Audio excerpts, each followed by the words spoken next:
안녕하세요. 설비기술기준 정정현입니다. 자, 2022년 1회 시험 문제 전기 기사 거죠.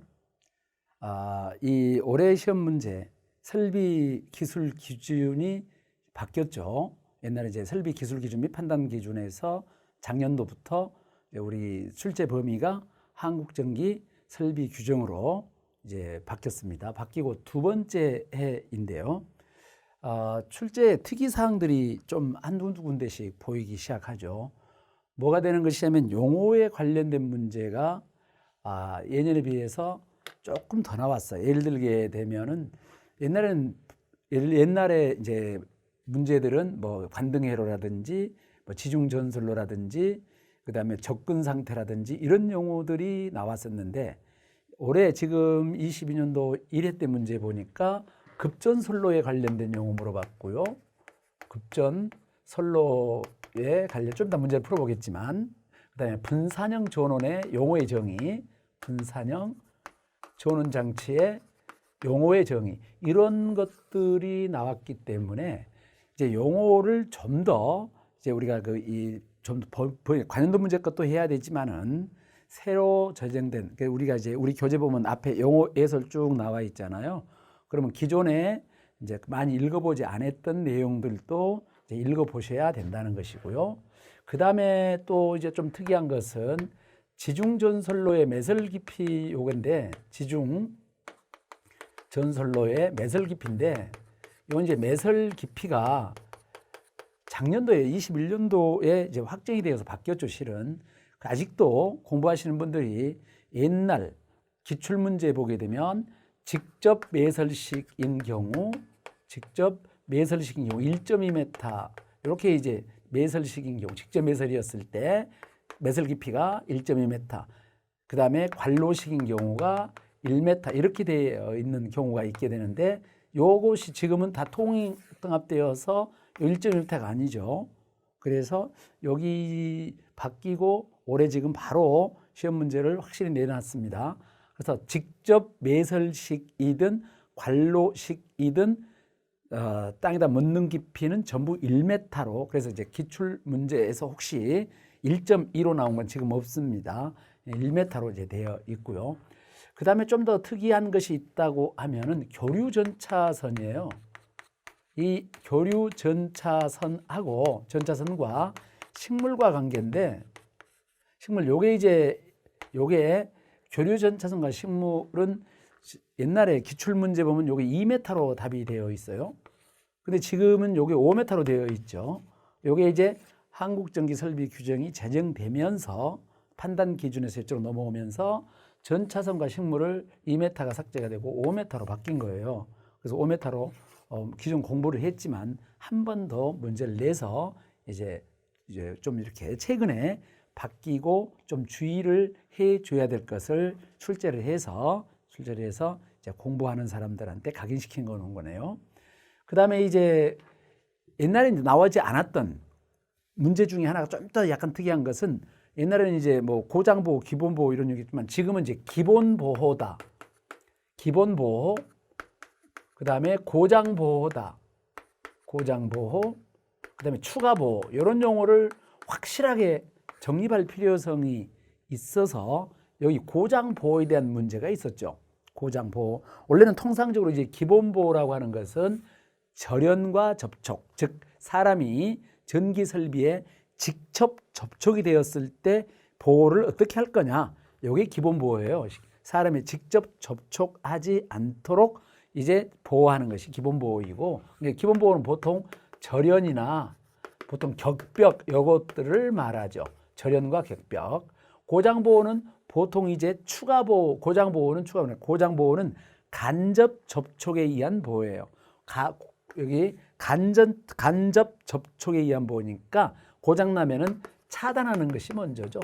차단되지 않았을 때 우리가 이제 사고 나니까요. 그래서 차단. 그래서 기본보호는 직접 접촉에 대한 보호이고 고장보호는 간접 접촉에 대한 보호예요. 이렇게 추가 보호는 이제 누전 차단기, 지락 차단기와 같이 설치하는 것이 추가적 보호를 통상적으로 말하고 있죠. 이런 것들이 좀 특이한 사항이고, 이런 거 이외에는 크게 뭐 이제 문제가 더 어려운 문제가 나왔다거나 쉬운 문제가 나왔다거나 그런 건 없어요. 실질적으로 이제 옛날 기출과 약간 다른 점이 있다고 하면은 이제 신출된 새로운 규정으로 나왔던 문제가 한 두세 문제 정도 되고요. 그다음에 난이도는 작년도 그 전에 이 옛날에 나왔던 것이나 크게 더 어렵다, 더 쉽다 이런 얘기는 없어요, 실은. 그래서 원래 설비 기술 기준이라는 게 이 규정, 법령이라는 것은 더 어렵다, 쉽다 그게 없습니다. 기준에 나와 있는 거 나오는 거죠. 내가 어렵다, 쉽다 느끼는 것은 내가 그 법령을 이해하고 있는 문제가 나오면 쉽게 보이는 것이고, 이해가 안 되어 있는 문제가 나오면 어렵게 보이는 거예요. 그래서 이제 내가 알고 있는 내용이 많이 나왔느냐, 나오지 않았느냐는 문제인데, 전체적으로 봤을 때에는 기출문제, 다른 기출문제라든지 빈출문제라든지 요거에 대해서 크게 더 많이 어려운 문제가 있다, 없다 이런 것은 특이 없어요. 좀 특이한 사항이 있다고 하면은 전기 저장 장치인 문제인데, 우리가 분산형 전원 장치 설비에서 전기 저장 장치가 의외로 시험 문제가 나올 개연성이 높습니다. 왜 그러냐면 전기 저장 장치가 기본이에요. 그다음에 풍력, 그다음에 뭐 연료전지, 그다음에 태양광 전지, 이런 것들은 전부 다 전기 저장 장치인 분산형 전원 장치로 통합해서 보죠. 전기 저장 장치가 축전지를 이용해서 전기를 저장하는 장치거든, 실은.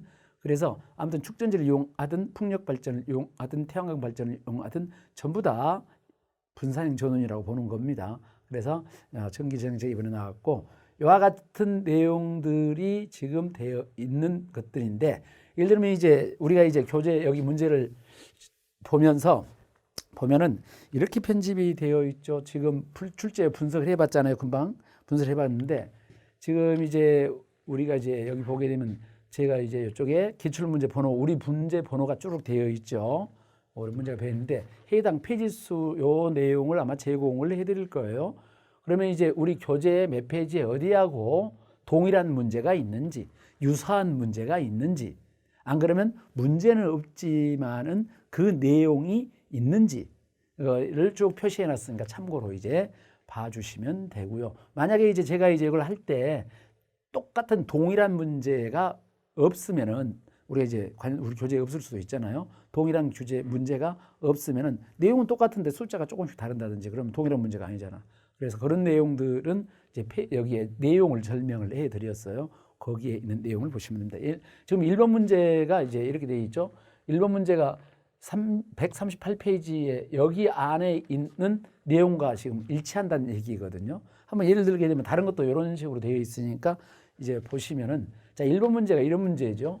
저압 가공 전선이 안테나하고 접근 상태로 시설되었을 때 상호 간의 이격거리를 물어봤죠. 전선이 절연전선이나 특구압 절연전선 케이블이 아니다. 가장 평범한 내용이에요. 가장 기본적인 내용이죠. 그래서 이제 우리 교재를 가봤더니 이렇게 되어 있는 거죠. 스펙 38의 내용이. 그래서 이제 안테나하고 접근할 때에는 이제 보안공사를 해라. 당연한 거 아닙니까? 보안공사 이거 해라는 소리를 안 읽어봐도 가공전선이 다른 시설물과 만나면은 다른 시설물의 안전을 보장하기 위해서는 보안공사를 시행하게 되고요. 문제는 이격거리 물어봤었잖아요. 우리가 이때 저압 가공전선과 고압 가공전선이 안테나하고 만났을 때 이격거리는 저압은 0.6m, 고압은 0.8m 이상 띄우는데, 그 다음에 이제 저압 쪽에서 고압 절연전선이나 케이블을 쓸 때는 절반, 보통 케이블로 외우죠. 일반적으로. 이때 고압에서는 케이블을 사용하면 0.4, 기본 이격거리를 외우면 요 절반만 하면 되는 거기 때문에 어렵지 않게 되죠. 지금 여기에 이제 내용이 문제가 나온 거죠. 여기 의외로 잘 나오죠. 여기뿐만이 아니고요. 저압 60cm, 고압 80cm는 우리가 이제 설비 기술 기준을 이제 공부를 하면서, 여기 기준을 공부하면서 대단히 중요한 사항이고, 여기는 반드시 알아야 되고 이해해야 될 사항이에요. 여기뿐만 아니라 약전류 전선도 그렇고 식물과도 그렇고, 식물은 접촉하지 않는 거구나. 다른 시설물하고도 그렇고 꼭 알아야 되죠. 이런 식으로 되어 있어요. 그래서 이렇게 되어 있는 부분이 우리 교재하고 이번에 문제가 나왔었고 나머지 문제들도 전부 이렇게 이제 우리가 이렇게 해놨다 그런 얘기죠. 참고로 공부하시는데 좀 도움이 되지 않을까 해서 일부러 이렇게 전부 찾아서 분석을 다 해놨습니다. 이해가시죠? 자, 지금부터 전기설비 기술 기준 문제 풀겠습니다. 1회 문제죠. 전기기사 시작할게요. 먼저 1번 문제입니다. 저압가공전선이 안테나하고 접근 상태로 시설될 때 상완의 이격거리 물어봤습니다. 그때 몇 센치냐? 단 전선에 고압 절연전선이나 특고압 절연전선 또는 케이블이 아닌 경우라고 했습니다. 이게 외우는 방법이 있죠. 우리가 고저압 가공전선의 이격거리, 이걸 이제 이격거리 책이라든지 법령에 이렇게 나와 있고 우리 교재도 다 있지만은 그 법령에 나와 있는 내용을 그대로 다 외울 수는 없고 외우는 방법, 암기 노트 만드는 방법, 고저압 가공전선의 이격거리라고 써놓고 그 다음에 이 고저압 가공전선이 첫 번째 건조물과 만났다. 건조물 접근했죠? 그러면 이 건조물이 상부 조영제 포함, 항상 건조물 가면 상부 조영제를 포함합니다. 포함해서 이것이 만약에 이 전선이 이것의 건조물의 위쪽에서 접근했으면 일단 2m가 기본. 그 다음에 옆이나 아래쪽에서 접근했으면 옆이나 아래쪽에서 1.2m가 기본. 그 다음에 이제 여기 위쪽에서 접근할 때의 고저압 가공전선의 케이블, 저압 가공전선에서는 고압 절연전선이나 특고압 절연전선 또는 케이블을 사용할 때 대표는 케이블 사용이죠. 케이블을 사용하게 되면 1m. 그 다음에 여기 1.2m는 옆쪽이잖아요. 사람이 접촉할 우려가 없으면 0.8m. 사람 접촉 우려 없다. 우려 없으면 없다. 0.8m. 만약에 0.8m인데 케이블을 썼다. 케이블을 썼게 되면 0.4m. 사람이 접촉할 우려가 없고 케이블을 쓰면 0.4m. 이게 이제 건조물과 접근의 거의 대부분이 맞는 내용이에요. 두 번째 있는 내용은 식물은 고저압 가공전선하고 접촉하지 않도록 한다. 접촉불가, 접촉하지 않도록 해준다. 세 번째, 기타, 이제 여기가 이제 문제가 되죠. 기타 시설물하고 접근. 이때는 저압이었을 때가 60cm, 저압일 때가 60cm, 고압이었을 경우에가 80cm. 자, 이렇게 나오는 것이죠. 이때 기타에 해당되는 것은 뭐냐면 식물과 건조를 빼고 생각해봐. 고저압 가공전선이 안테나하고 접근할 때, 고저압 가공전선이 약전류 전선과 접근할 때, 고저압 가공전선이 상호간 접근할 때, 고압과 저압 또는 고압과 고압 또는 저압과 저압 이렇게 상호 등이 접근할 때에 이때 높은 쪽의 전선이 저압이면 60cm, 고압이면 80cm. 자, 이게 기본이고 만약에 여기에서 이제 저압이었잖아요. 이때 절연전선, 고압 절연전선이어야 돼요. 저압 절연전선 아닙니다. 고압 높은 쪽에 절연전선을 사용하거나 또는 케이블을 사용하게 되면은 60cm가 30cm로 줄도 이렇게 30cm. 그 다음에 여기 고압 80cm는 고압 절연전선이 없어요. 이번엔 케이블이죠. 케이블을 사용하게 되면은 여기가 40cm. 대표는 케이블 쪽으로 외우죠. 케이블. 그래서 저압이 60, 고압이 80인데 케이블 쓰면 절반씩 줄이면 된다 이렇게 외워요. 여기서 외우는 방법이 여기에 나와 있는 단서조항 가로친 것을 너무 신경 쓰면 점수 맞기 어려우니까 기본 이격거리를 외워. 건물과 나오면 위로 2m, 옆으로 1.2m. 식물은 접촉하지 않는다. 나머지 것들은 저압이면 60, 고압이면 80 이렇게 간단하게 외우는 거예요. 그 다음에 이제 나머지 것은 단서조항 그 다음에 해결해. 이해가셨나요? 우리 문제. 지금 저압하고 안테나잖아. 그러면 저압하고 안테나니까 기타죠. 그러면 60이죠. 60. 그런데 이제 우리 문제가 단서조항에서 절연전선이나 케이블이 아니라고 분명히 밝히고 있죠. 그러니까 여기 경우가 아니란 뜻 아닌가요? 60. 그리고 설사 여기 기본만 알고 이쪽 모르더라도 보기가 60부터 있기 시작해. 30이 아예 없어. 안 그렇습니까? 그래서 여기 기본만 알아도 답을 충분히 풀 수 있는 문제가 되기 때문에 이런 문제는 절대 어려운 문제가 아니죠. 절대 어려운 문제가 아니라 기본만 딱 알아면 돼요. 그래서 60cm 또는 0.6m 이렇게 답을 하게 되는 것이죠. 그래서 어렵지 않는 문제였습니다. 다음 문제 2번 문제. 고압가공 전선으로 경동선은 안전율이 얼마로 하느냐는 문제인데 여기서 안전율 나오게 되면 워낙 이 문제는 관연도 문제에 많이 나오죠. 요 문제는 새로 나온 규정도 아니고 워낙 많이 나오기 때문에 누구나 다 알죠. 그래서 일반적으로 안전율 나오게 되는데 안전율을 가장 쉽게 이해하는 방법은 안전율 먼저 지지물 안전율 있죠. 지지물 기초 안전율 할 때 2.0 이상 2.0 이상이고 그다음에 전선 있죠. 전선 중에서 전선의 기본이 동이거든요. 동선이죠. 경동선, 내열동, 압금선, 구리가 들어가면 2.2 이상. 자, 이제 기초 안전율 2하고 동선 2.1을 뺀 나머지 것들은 기본이 2.5예요. 그러면 나머지 것들이 뭐가 있냐는 문제죠, 이제. 그러면 전선 중에 동선이 아닌 것, 즉 ACSR, 강심 알루미늄 연선 또는 지선 2.5였잖아요. 그죠? 그 다음에 뭐 가섭선, 지선 등 가섭선이라고 합시다. 가섭선. 그러니까 지선 등 가섭선은 전주에 붙어 있는 선의 총칭이잖아요. 그러니까 전주에 붙어 있는 선 전부 동선을 빼놓고는 다 2.1하고 2.5라고 생각하시면 돼요. 지선, 가공지선, 조가선 할 것 없이 전부 다.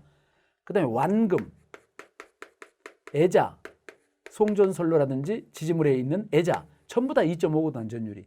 2.5. 그리고 이게 기본이 3개예요. 요 3개. 이제 3개를 벗어나는 안전율이 몇 개가 있죠. 지지물 기초 안전율 할 때 이상시 상장 하중에 대한 철탑의 기초 안전율이 1.33. 이거. 그다음에 목조의 안전율은 별도로 계산하시면 되고요. 그다음에 이제 저쪽에 어디입니까? 무선 통신용 안테나 할 때 1.5.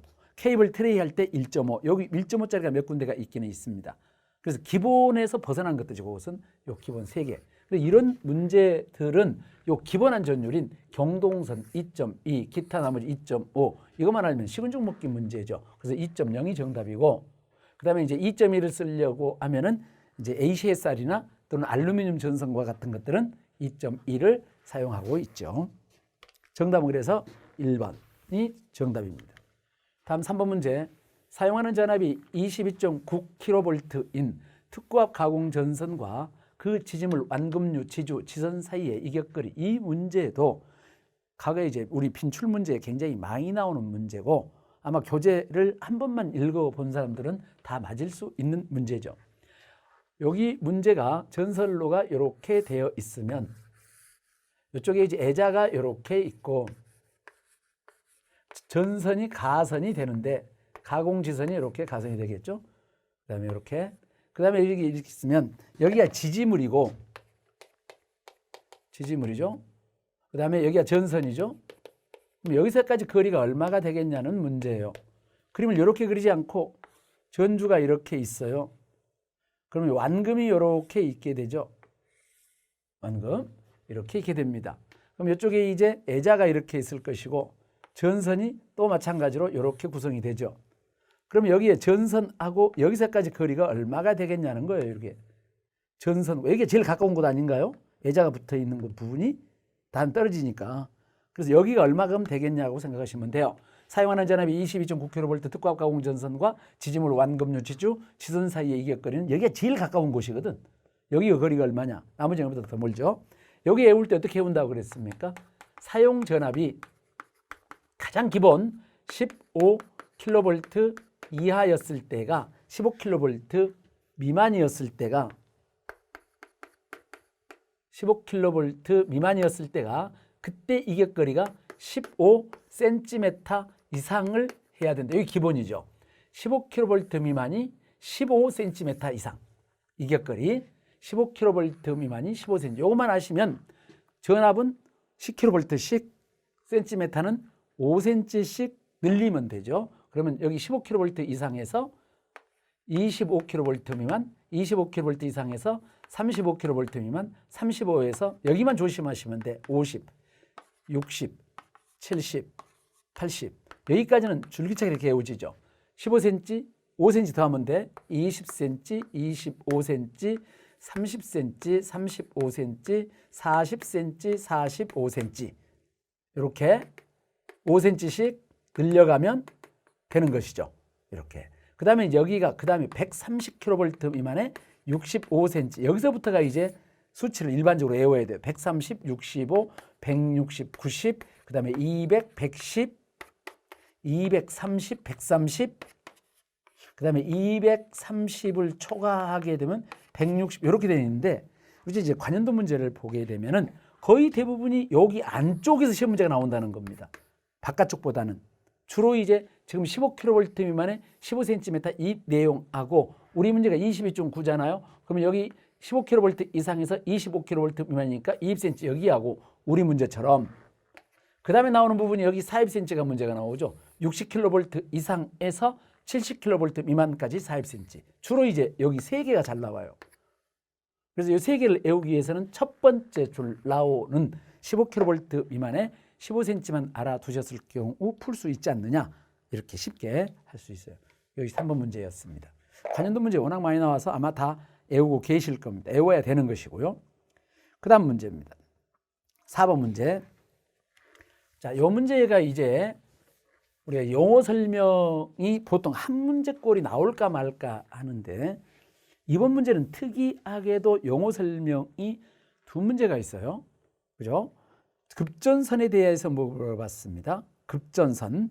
자, 급전선이라고 하는 것은 통상적으로 원래 어디를 말합니까? 발전소나 변전소에서 최초로 나온 전선으로 도중에 부하가 없어야 되죠. 도중에 부하 접속이 없어야 됩니다. 원래 이제 급전선이라고 하는 것은 보통 이제 급전선, 나전선, 여기서 말하는 급전선은 가만히 읽어봤더니 일반적인 급전선이 아니고 전기 철도에서 나오는 급전선인 내용이죠. 실은 여기 보기가. 그래서 여기에 급전선은 보기에 대한 설명이 그냥 봤더니 일반적인 급전선이 아니고 철도에 대한 급전선임을 우리가 알 수가 있는 내용입니다. 자, 먼저 급전선에 대해서 틀린 것만 하는데 일반적으로 철도용 급전선은 나전선을 원칙으로 하고 있고 철도용 귀선은 절연전선을 원칙으로 합니다.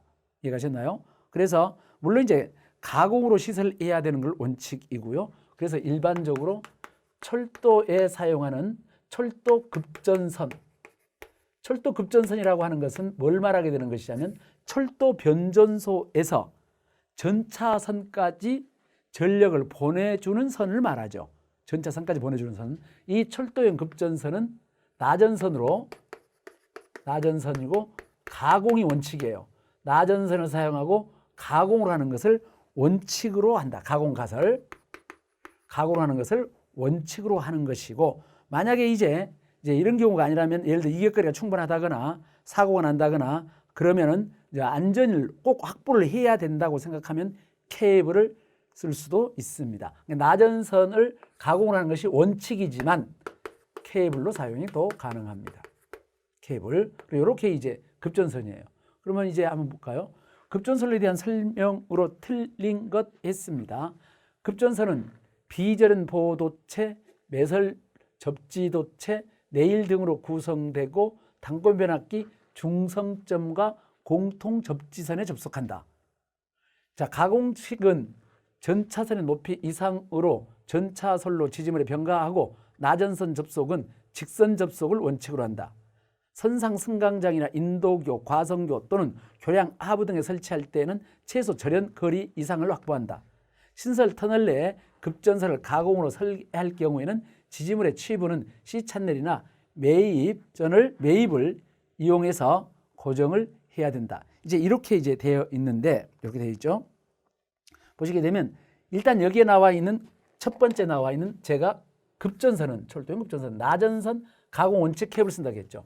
근데 급전선은 비절연 도체, 매설 접지 도체, 네일 등으로 구성하고 단권 변압기의 중성점과 공통으로 접지한다. 이 말은 급전선, 철도용 급전선을 설명한 게 아니고 절연, 귀선을 설명하고 있는 거죠.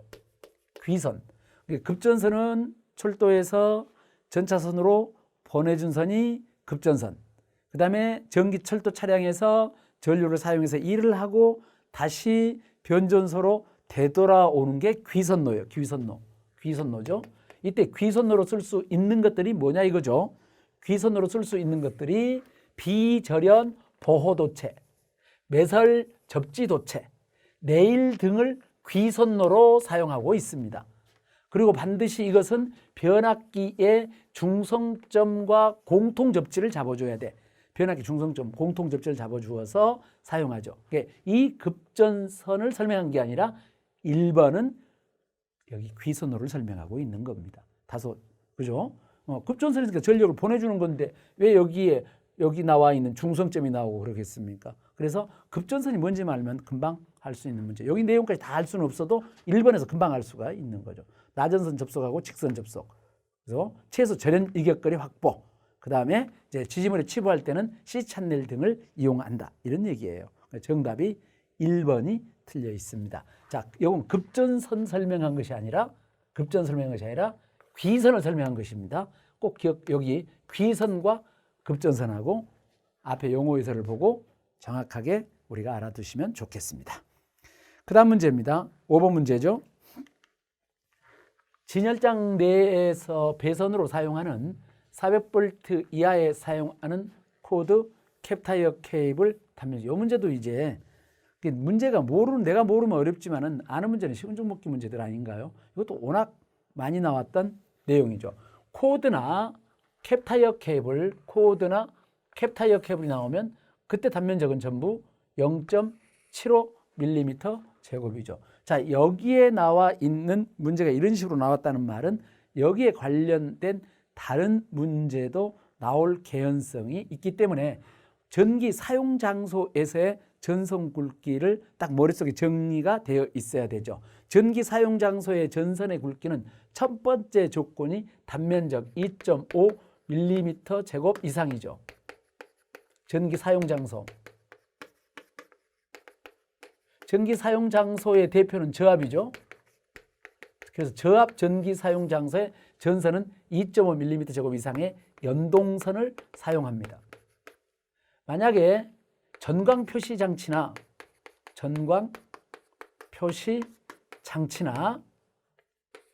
또는 제어 장치에 전기선을 사용할 때 여기에 사용하는 것은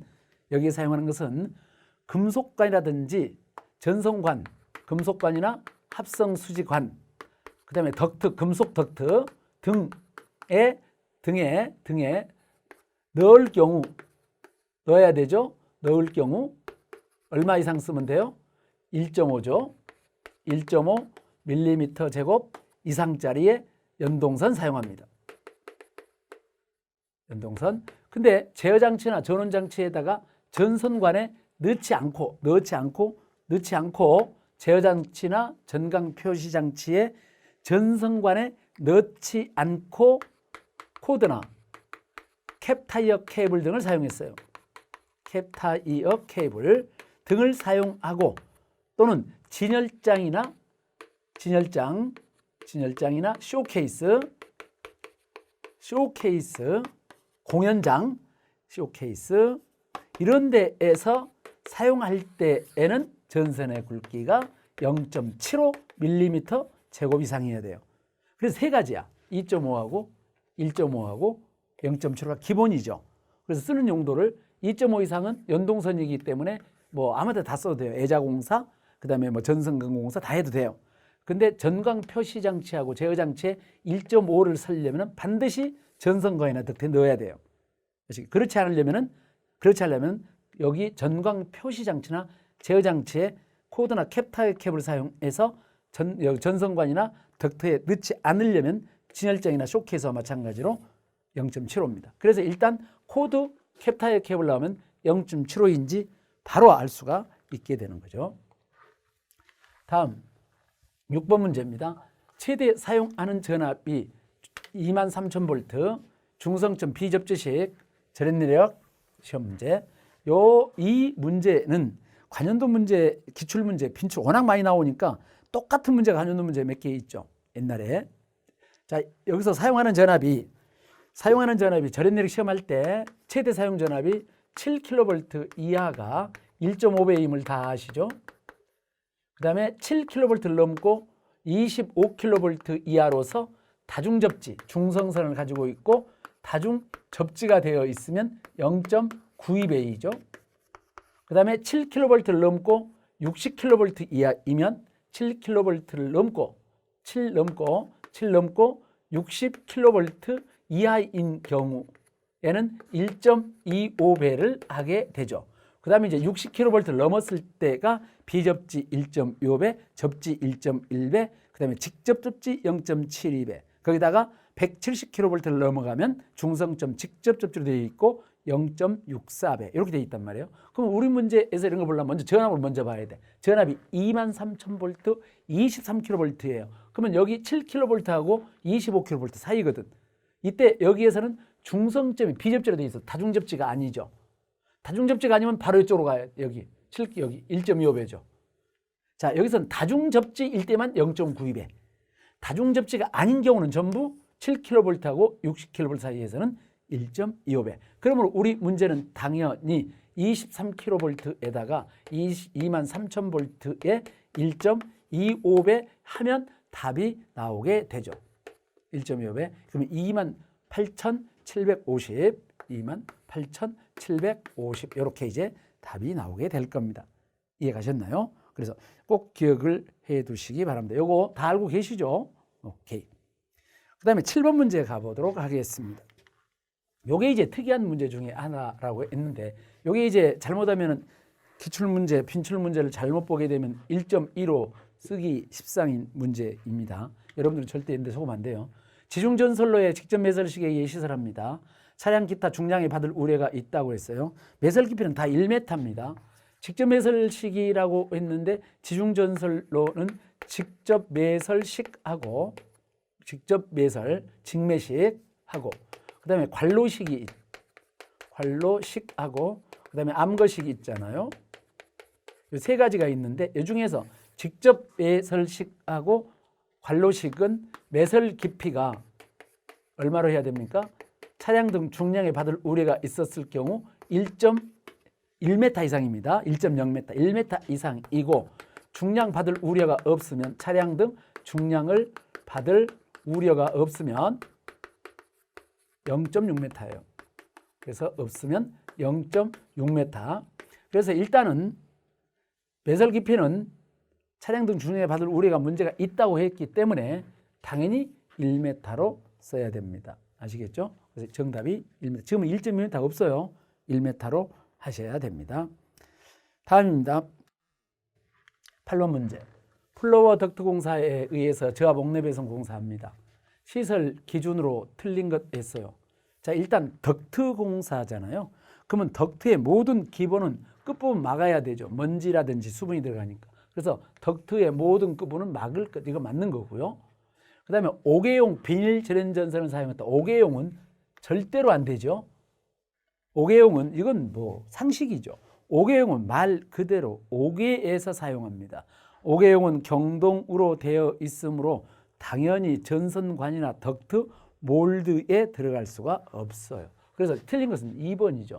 덕트 안에는 전선을 접속점이 없도록, 이건 덕트나 몰드나 전선관은 기본적으로 전선 접속점을 만들지 않는 걸 원칙으로 하죠. 덕트, 4번 덕트나 박스, 기타 부속품은 당연히 물이 고이는 부분이 없도록 해야 되죠. 플로어 덕트니까 바닥에 깔았잖아요. 그래서 물이 고이지 않도록 해야 되는 거 맞지요? 당연히. 그래서 5개용 했으니까 정답이 2번. 이런 문제는 상식, 즉 설비 기술 기준을 하나도 몰라도 누구나 다 풀 수 있는 문제. 5개용은 안 됩니다. 다음 9번 문제. 자, 중앙급전 전원하고 9번입니다. 중앙급전 전원과 구분되는 것으로 전력 소비 지역 부근에 분산하여 배치 가능한 신재생 에너지, 발전 설비 등의 전원으로 정의되는 용어는 이렇게 쓰는 용어의 정의가 어떤 것이냐? 임시 전력원이냐, 분전반 전원이냐, 분산형 전원이냐, 개통 연계 전원이냐. 뭐 우리나라 전원 장치는 일반 공용 전력 계통이 있고 그다음에 분산형 전원 계통이 있는데 여기서 문제가 중앙 급전 전원과 구분된다고 했으니까 전력 소비 지역 인근에다가 설치하는 신재생이므로 분산형 전원이다 그런 얘기예요. 분산형 전원. 그래서 제가 지금 용어 설비가 이제 이번 문제가 특이하게도 용어에 관련된 문제가 보통 한 개 정도가 나오는데 두 번이나 나와서 굉장히 많이 나온 거예요 지금. 그죠? 아까 급전선, 철도형 급전선에 대한 문제가 한번 있었고 그 문제가 좀 난이도가 있죠. 그 문제는 실질적으로 난이도 좀 있고 요건 난이도가 없어요. 그냥 읽어보면 분산형인지 금방 알죠. 그죠? 분산형 전원장치가 되는 것입니다. 이때 분산형 전원장치는 여기 신재생 발전 설비 또는 전기 저장장치 전부 다 분산형 전원이라고 보시면 되는 겁니다. 다음 10번 문제입니다.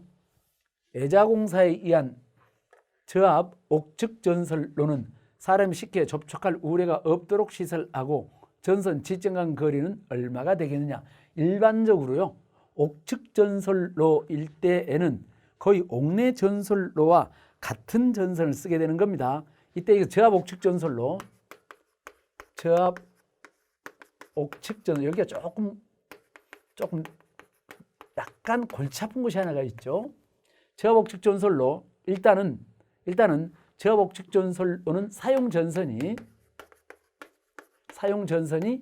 단면적 4.0 밀리미터 제곱 이상의 연동선 사용합니다. 연동선 4.0 밀리미터 제곱 이상의 연동선을 사용한다. 이때 사용 전선이 4.0이고 그 다음에 지점 간 거리가 있죠. 지점 간 거리는 자 일반적으로 전선의 지점 간 거리는 2m 이하죠. 2m 이하. 보통 일반적인 전선이나 케이블은 특별한 경우가 아니면 2m가 되는 겁니다. 2m. 그 다음에 전선과 조영제. 조영제니까 옥측이잖아요. 지금 벽면을 말하죠. 조영제는 2.5cm만큼 떨어뜨리죠.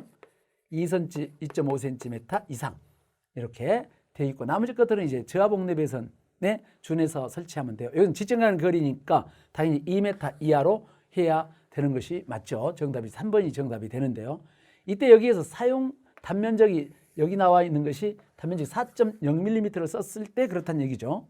근데 이제 옥측이니까 연동선을 사용하지 않고 경동선을 사용할 때도 있어요. 그래서 여기 부분을 하나 더 외워야 돼. 여기 부분. 사용 전선은 여기 연동선을 썼을 때는 4.0이지만 직경 2.0mm 이상 경동선을 쓸 때가 있어요. 여기 인장 강도가 1.38kN이죠.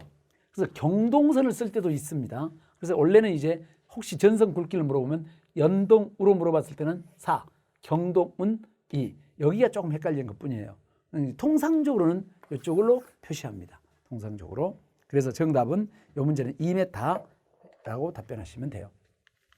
다음 11번. 저압 가공 전선로 지지물이 목주인 경우 풍압 하중에 몇 배의 하중에 견디어야 되냐 그랬죠. 풍압 하중. 목주입니다. 목주는 일반적으로 지지물 강도를 계산할 때 가장 기본이 되는 것이 안전율이었단 말이에요. 그런데 일반적으로 안전율은 지지물의 기초 안전율이 2.0 이상이라고 그랬죠. 근데 목주는 별도로 계산합니다. 목주의 강도. 강도 계산 시 고려사항이라고 생각하세요. 강도를 계산할 때 어떤 걸 고려해야 되느냐. 이 목주를 저압에 사용합니다. 저압에 사용하게 되면 풍압 하중의 1.2배, 풍압 하중의 1.2배만 계산해 주시면 돼요. 이것만 고려하시면 되죠. 1.2배. 지금 우리가 그래서 저압 목주니까 풍압 하중 1.2가 답이죠. 그럼 만약에 고압으로 물어보면 어떡하냐 이죠. 고압의 목줄을 사용하면 풍압하 중에 1.3배. 특고압으로 만약에 물어보면 어떡하냐 얘기시죠.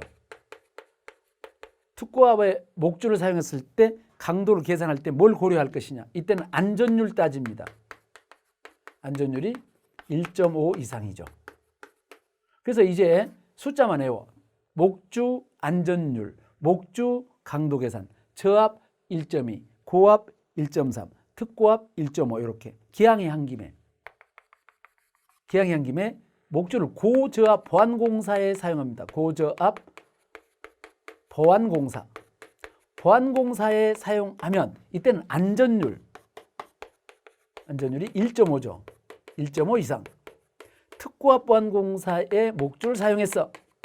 보통 특고압 보안공사는 이제 2종이나 3종이죠. 1종은 아니고 이때는 안전율이 2.0 이상. 그래서 여기까지 5개죠. 그래서 이제 목주 안전율 강도 계산 나오면 저압 1.2, 고압 1.3, 특고압 1.5, 고저압 보안공사 1.5, 특고압 보안공사 2 이렇게 숫자만 딱 외워. 그러면 여기 저압이네? 목주 1.2, 풍압 하중에 몇 배 이거 안 외워도 1.2만 보고 금방 답을 쓸 수가 있습니다. 정답이 그래서 2번이죠. 다음 요 문제 이제 제가 아까 우리가 이제 알아야 될 내용 중에 하나인 문제입니다. 교류 전차선 등하고 충전부하고 식물과의 이격거리는 얼마냐. 단 현장 여건을 고려해서 방호 조치 등을 하지 않는 경우를 말하게 되는데 통상적으로 교류 전차선과 식물과 이격거리는 옛날 기출 문제 보게 되면 2m로 되어 있지만 지금 현재 한국전기설비 규정에는 반드시 5m로 되어 있으므로 이제부터는 교류 전차선과 식물과의 이격거리는 특별한 조치를 하지 않는 한 5m 이상을 떨어뜨립니다. 그래서 안전조치를 하지 않는 한 5m. 그러면 안전하는 경우는 어떻게 되냐? 걱정하지 마세요. 그냥 5m 하나만 외우셔도 충분합니다. 그래서 5m 이렇게 꼭 외워두시고 그 다음에 이제 13번 문제. 조상기에 내부 고장이 생겼다. 조상기 뱅크 용량이 얼마 이상일 때에 전로로부터 차단 장치하느냐. 조상설비는 정지형 조상설비인 블루리액터하고 전력용 캐패시터가 있죠. 이것은 뱅크 용량에 따라서 500kVA에서 1500kVA까지는 1500에서 15,000까지는 과전류 내부고장이 생길 때 차단하죠. 그 다음에 뱅크 용량이 콘덴서에서 15,000kVA 이상은 과전류 내부고장 과전압일 때 차단합니다. 조상기는 어떻게 되느냐? 조상기는 회전기잖아요. 회전기는 그 용량이 15,000kVA 이상인 조상기에서 내부에 고장이 발생하면 무조건 차단 장치해야 되죠. 그래서 조상기 나오면 내부 고장이 생겼을 때 15,000kVA 이상에서는 차단 장치를 해야 된다. 이렇게 외워야 돼요. 그래서 조상설비, 전력용 캐패시터하고 블루리액터가 원래 시험 문제가 많이 나오죠. 거기 외워두시고 그 다음에 조상기 15,000kVA 여기 꼭 기억을 해 두셔야 됩니다. 이런 것들은 다 옛날에 많이 나왔던 문제들이죠. 그 다음에 고장보호에 대한 내용입니다. 이 고장보호에 대한 내용이 이제 우리가 말하면 쉽게 말하면 이제 여기 전기 설비 KEC에 나와 있는 내용이죠. 옛날에는 KEC가 안 볼 때는 여기 없었고요. 여기 이제 완벽하게 KEC에 들어와 있는 문제입니다. 고장보호 우리가 이제 기본보호가 있고 고장보호가 있죠. 기본보호, 고장보호. 자, 기본보호의 핵심, 직접 접촉에 의한 보호, 직접 접촉에 의한 보호이고요. 고장보호는 간접 접촉에 의한 보호예요. 간접 접촉에 대했을 때 보호. 그러면 직접 접촉에 대한 보호의 가장 큰 핵심은 절연과 접지죠. 절연하고 격벽. 이걸 설치함으로써 직접 접촉하지 못하도록 만드는 것이 기본보호. 그 다음에 고장보호는 간접보호니까 접지공사를 해서 이 고장난 곳을 차단하죠. 고장분리, 차단하는 것이 일반적으로 간접 접촉에 대한 기본 개념이에요, 실은. 그래서 이제 우리 용어라든지 이런 데 설명을 가서 보게 되면은 자, 고장보호는 일반적으로 직접 접촉을 직접적으로 방지한다. 이건 틀렸죠. 여기에 직접 접촉은 직접 기본보호죠. 그래서 이제 요건 기본보호에 해당되니까 이렇게만 알고 계셔도 답이 1번이라는 것을 금방 풀 수가 있죠. 그래서 기본보호이고요. 고장보호는 사고 차단이니까 인축에 대해서 몸을 통해서 고장 전류가 흐르고 있는 걸 방지해야 되죠. 사고 나면 차단해서 내 몸에 어떤 전류가 흐르는 걸 차단해야 되고요. 또 고장보호는 인축의 몸에 흐르는 고장 전류를 위험한 값 이하로 제한한다. 이 얘기 똑같은 내용이죠. 고장보호는 인축의 보호에 흐르는 고장 전류의 지속 시간을 위험하지 않던 시간까지 낮춰야 되는 것이죠. 전부 여기는 고장에 관련된 것이잖아. 고장이 났을 때 사람의 몸에 안 흘려야 되고 시간을 짧게 끊어야 되고, 그래서 직접 접촉에 의한 보호는 기본보호이고 요것들은 고장보호가 되는 것들이죠. 그러므로 1번 고장보호에 대한 설명이 틀린 것은 1번이 정답이 되는 것입니다. 다음 문제입니다. 14번, 15번.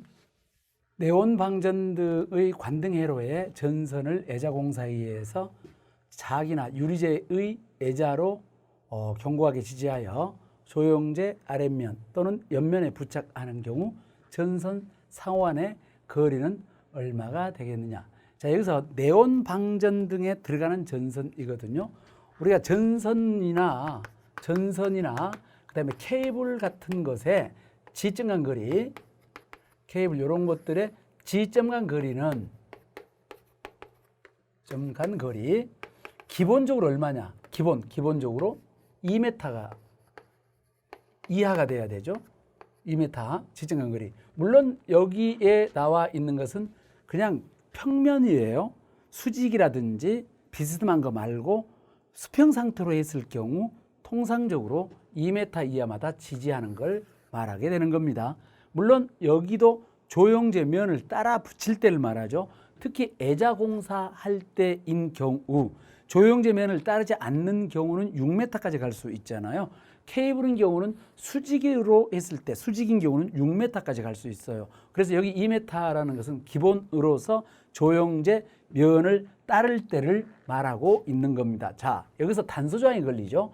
전선과 케이블 중에서 지금 우리 문제처럼 방전등에 들어가는 전선, 방전등 전선이라거나 또는 케이블 중에서 캡타이어 케이블이라거나 캡타이어 케이블 요와 같은 것들 있죠. 캡타이어 케이블이라거나 또는 코드, 전구선, 진열장 내 전선 뭐 등등등 이런 전선들은 여기 2m가 아니고 1m 이하마다 지지해야 돼요. 그래서 통상적으로 전선이 조영제 면을 따라가야 되는데 일반적인 것은 2m 이런 방전등용 전선, 캡타이어 케이블, 코드를 혹시 조영제 면에 따라서 고정할 때에는 1m 이하마다 해야 돼요. 그래서 여기 네온 방전등이고 관등회로 배선에 들어가는 관등회로 배선이고 애자공사만 하는 것이며 이때 이제 뭐 여기다 유리재 점검 유리재로 되어 있는 애자로 견고하게 한다. 그러니까 원래 애자라고 하는 것은 내수성, 내열성, 그다음에 절연성 이런 것들이 있어야 되죠. 요와 같은 걸로 이용을 해가지고 유리재로 만든 걸로 지지를 하고 지정한 거리는 1m 이하마다 지지해야 돼. 100cm, 100mm가 아니고 100cm죠. 전선과 전선 상환의 거리죠. 미안합니다. 이건 지점간 거리였군요. 제가 잘못 판단했네요. 그 다음에 전선간 거리죠. 전선간 거리입니다. 전선간 거리는 보통 전선간은 애자공사 했을 때 애가 저압일 때가 6cm 이상이었죠. 고압일 때는 8cm 이상이었을 겁니다. 그죠? 8cm 이상이었는데 이때 전선간 거리에서 여기 네온 방전등인 경우는 방전등인 경우도 전부 6cm 애자공사라고 6cm 이상을 설치해야 됩니다. 그래서 전선 간의 거리는 애자공사로 하고 어떤 애자공사이든지 간에 6cm 이상으로 해줘야 되죠. 그래서 정답이 이제 6cm예요. 6cm 전선간. 근데 여기는 밀리미터니까 60mm가 되겠군요. 정답이 2번. 조영제 거리 얼마냐면 참고로 기왕이 한 김에 조영제 사이 거리는 2.5cm죠. 2.5cm. 지정간 거리 1m, 전선간 6cm, 전선간 조영제 2.5cm. 오케이. 다음 문제입니다. 다음 16번. 수소 냉각식 발전기에서 사용하는 수소 냉각 장치에 대한 시설 기준입니다. 수소 냉각 장치는 세 가지만 아시면 된다고 했는데 이 수소 냉각 장치 이것은 두 가지 기밀 구조. 그다음에 수소의 압력이나 그다음에 수소의 온도, 그다음에 수소의 순도 계측해야 되는 거. 이 순도가 85% 이하가 되면 경보하는 거. 경보. 나머지는 상식적으로 생각하면 되지 뭐. 기밀 구조라는 말은 공기와 접촉하면 안 되죠. 압력과 온도가 일정한 값을 정해진 값을 유지해야 되죠.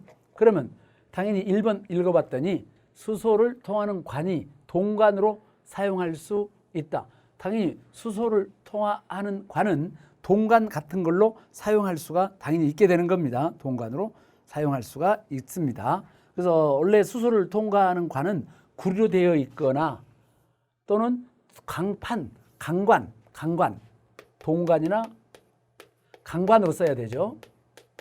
근데 여기 이제 동관이나 강관이니까 여기에 나와 있는 1번은 틀린 것이 아닙니다. 그 다음에 이 수소를 통하는 관은 자 여기 기밀 구조가 한다고 했어요. 이음매가 있어야 되겠습니까? 없어야 되겠습니까? 이음매가 없어야 되죠. 없는 걸로 써야 되죠.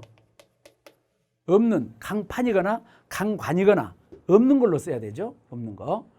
없는 걸로 사용합니다.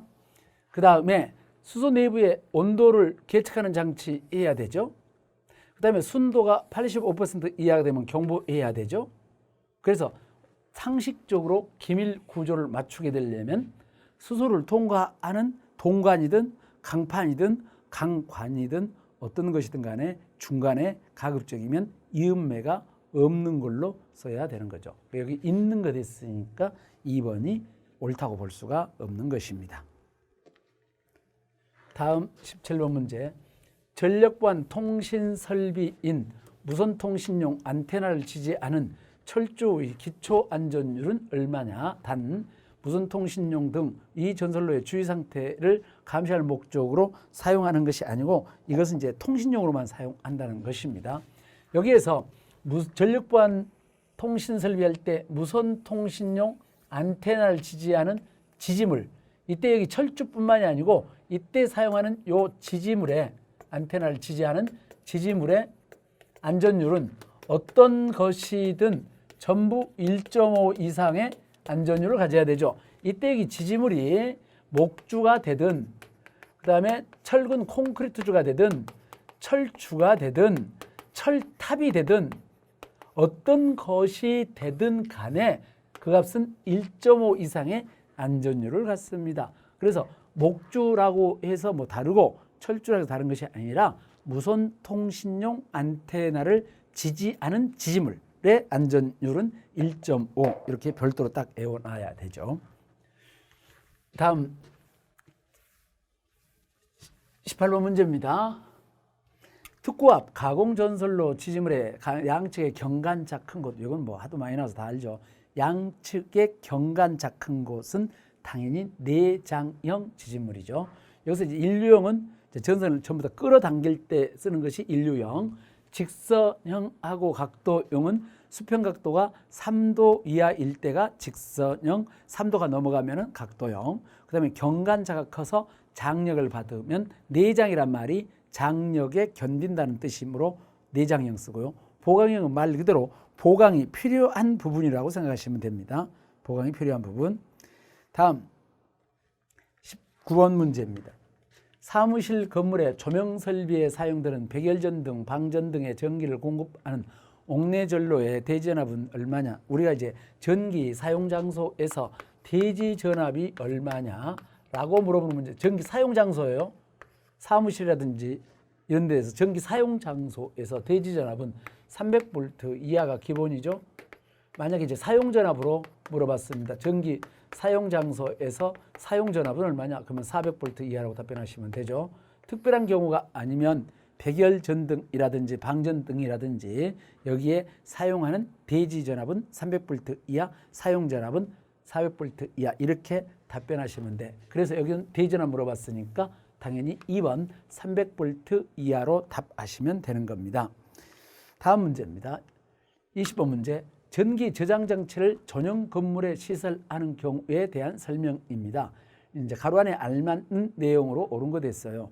자, 이 문제가 좀 특이한 문제이고, 이런 문제는 우리가 이제 보통 설비 기술 규정할 때 잘 공부를 하지 않는 내용이에요, 실은. 전기 저장 장치에서 일단 읽어보고 얘기하도록 하죠.